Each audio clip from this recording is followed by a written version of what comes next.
Today we're going to talk about how Steve Jobs never gets pitched. Steve Jobs pitches you. And this comes from the book, The Art of Woo, Using Strategic Persuasion to Sell Your Ideas. And today the model, or what I'm going to teach or relay from this book is called the PCAN, P-C-A-N model for pitching your ideas. Now, this model, I have to say, is what's called wooing engaged audiences. So somebody who's already kind of bought into you, you have credibility with this person. So there's a lot of groundwork that has to be done before you're at the point of pitching somebody. But assuming that you have some type of relationship with this person, that you're, let's say, a longtime employee at an organization, you want to pitch your idea, this is the model to formulate, to structure your pitch in. And I'm going to tell a quick little story, I think like a minute or two story, about how some people came in 1997 to pitch Steve Jobs.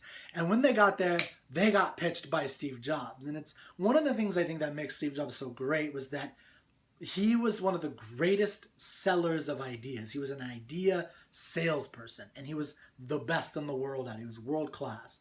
And this is one of the reasons he was so good at it, was that I know that he did study this stuff, but he had a great structure, a lot of confidence, and of course a lot of credibility. Now, the Pecan model, I'll say really quickly, and then I'll kind of give you some evidence for this based on the story, it's PCAN, problem, cause, answer, net benefits. So just remember that for now. You want to identify the problem, give some ideas about the cause, what your answer to that problem was, and then the net benefits of your pitch. So I'm going to read a little bit really quickly from The Art of Woo in order to give you an idea of how this works in practice. And just remember the structure of PCAN. By the way, I have to point out, this is not a new structure. Mario Mosa and Richard Shell, the Wharton professor, did not invent this structure. This is a structure that was ingrained in rhetoric from the ancient times. Aristotle and Cicero talked about this exact structure. So this is a structure that works. They used it in ancient Greek and Roman times to persuade people. You know, Steve Jobs used it in modern times in 1997. And that's what we're going to talk about. Is in 1997, if you know a little bit about the history, Steve Jobs came back to Apple after being fired in, I think, '86. And the company was in peril, and he was trying to figure out ways to fix it. Now, two guys in PR were coming to pitch Steve Jobs on an advertising campaign, and they wanted to pitch their services to help him out, to help Apple out. So here's what happens. So they come there with their presentation all ready to go. Steve Jobs keeps them waiting for 2 hours. They're just sitting around waiting and waiting, like, where's this guy? When's he going to come? And he was like, oh, I'm Steve Jobs. I do what I want. And so they wait around in this conference room for almost 2 hours. Now, here's what Steve Jobs does. Steve Jobs, barrels in a way that Steve Jobs does. And if you've ever, seen anything about him or heard anything about this, he barrels in, and these are his words. There's a whiteboard as well in the front, and he's got his marker, his whiteboard. Okay, Jobs said, this company is in deep shit, but I believe that if we do some simple things very well, we can save it and we can grow it. I've asked you here today because I need your help. And then here's what he does next. He gets on the piece of paper, or on the whiteboard, I'll just use a piece of paper. He grows out the 14 boxes. Now, Apple at that time had products and services that they were going after, and all of these 14, I'm not going to write them all down. And then in rapid strokes, he kind of explains that he's going to cross out all these, and he just goes like, this one's not going to work, this one's not going to work. And then at the end of his little presentation of them, it's like a minute and a half or so, he just leaves these two, G4 and iMac. And so he basically just kind of crosses everything out to kind of show them and illustrate them what he's trying to do. And this is what he says, I'm going to bet the future of this company on those two products, the G4 and the iMac. This is 1997.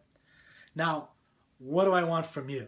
And then he goes into what he wants is basically a cost-effective campaign to communicate a huge thank you to Apple's core customers. Now, if you've seen the commercial, here's the crazy ones, this is kind of what that's where this came from. Now, the core of this, and this is where we get into the Pecan model, is that Steve Jobs, despite his arrogance, despite that he kept them waiting for 2 hours, didn't even listen to the presentation that they had spent, days and weeks preparing for him.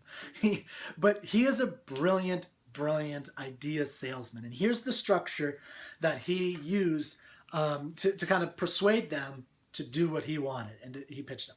So remember, problem, cause, answer, net benefits. Number one, problem.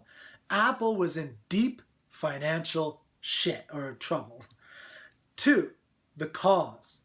14 projects with millions of dollars in sunk costs were bleeding them dry. That was the cause of the problem, and he identified that by crossing all those out and saying, we've sunk the costs into this box, we've sunk costs into this box, and he started crossing them all out. So that was the cause of the problem. Now the answer, Jobs proposed an answer. And he was betting the company on the G4 and the iMac, and he needed their advertising help to reconnect with his customer base and to set the stage for these 2 new products. And then the 4th, net benefit. Jobs' focused 2-product strategy was by implication the best of all the alternatives that he'd been given at that time, and that he believed would answer and considered the only way to solve the company.